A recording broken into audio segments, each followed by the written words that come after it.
Well, I may look like an old guy. You are? And I may be an old guy, but I do high-tech stuff. And I'm going to show you some high-tech stuff tonight. Jesus said, "Thou shalt love thy God with all thy mind, with all thy heart, and with all thy soul." That is the first and greatest commandment. And the second commandment is like unto it, love your neighbor as yourself. So there are some powerful lessons that God has given us through some of his main teachers. For those of you that are new here, Martha and I both grew up in Montana. We were high school sweethearts. We got married when I was in college. And she's been keeping track of me ever since. I want to give you some words. I told you what I learned from Ruby Washburn. And I learned a bunch of other stuff. And if you look at my bio, you see 60 years ago when I graduated from high school, they were teaching kids meaningful stuff, meaningful core knowledge stuff. But English is a difficult language. It's one of the strangest languages that has evolved with the evolution of man. So I thought it would be appropriate for you to hear a poem. It fits in with the history thread and the mathematics thread, and it fits in with this English language thread. We chop down trees, but chop up wood. We draw down wrath, we draw up wills. We run down foes, we run up bills. We eat food up, we down a drink, which is a little strange, I think. We turn down offers, we turn up noses. Just one last thought before this closes. We should remember, we poor clowns, that life is full of ups and downs. Is it any wonder that our Challenge Foundation Academy kids take a little time to get up to speed on things when we have only this lousy language to communicate? 17 years ago, our fathers brought forth on this continent a new nation, conceived in liberty and dedicated to the proposition that all men are created equal. They provided a system of government that enables this country to produce more knowledge, more economic benefit, a greener environment than any country in the world has ever done since Genesis.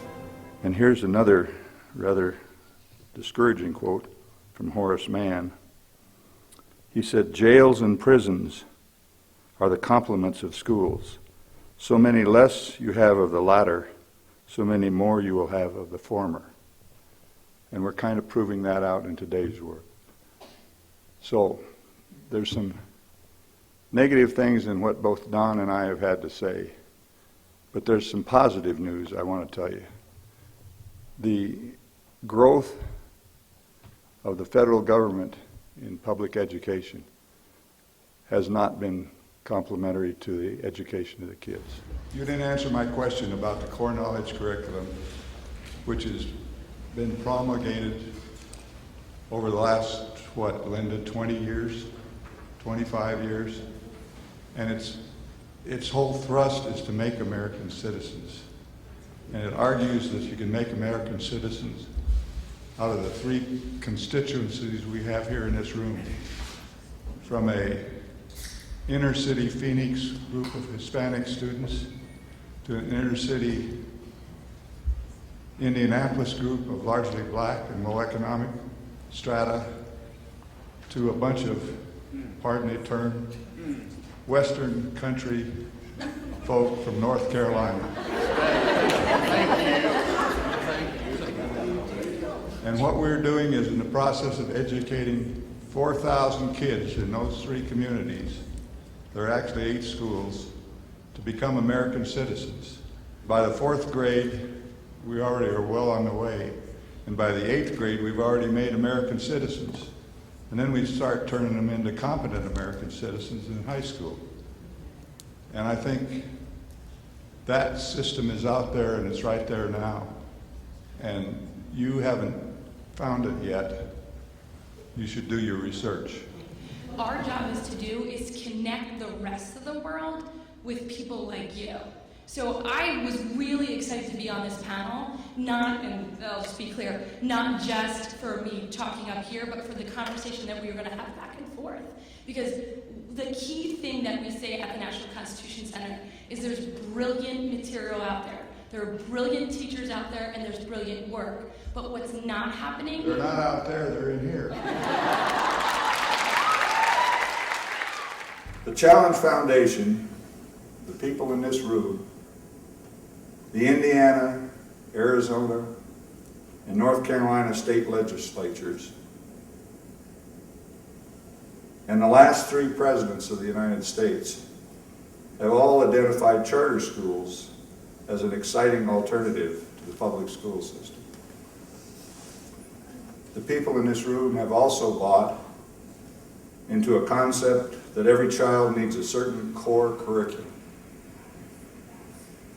They need this to become knowledgeable, active participants in the world they hope to join. When I was citing First and Great Commandment, that has something to do with making good people. The other thing is the second and great commandment is to love your neighbor as yourself. And that's why I spent some time on the U.S. government and the Founding Fathers and the system of government we have here, where we're teaching people how to live with each other. So we're trying to make good people and we're trying to make good citizens. So there's some things that I learned in high school that we should be teaching our kids today. And that's what we gather you folks together to do. And that's the perspective of a Montana country boy. So I said there was a bookend on this. And the bookend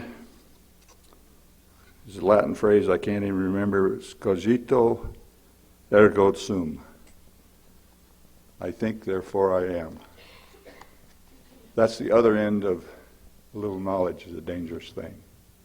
So we're trying to give a little more than a little knowledge, and we're trying to get to the point where we have thinking people.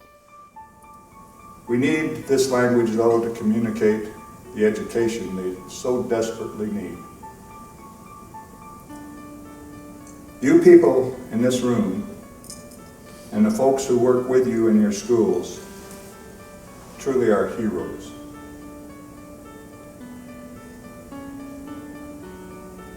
What greater mission can anyone have than to turn out the next generation of Americans?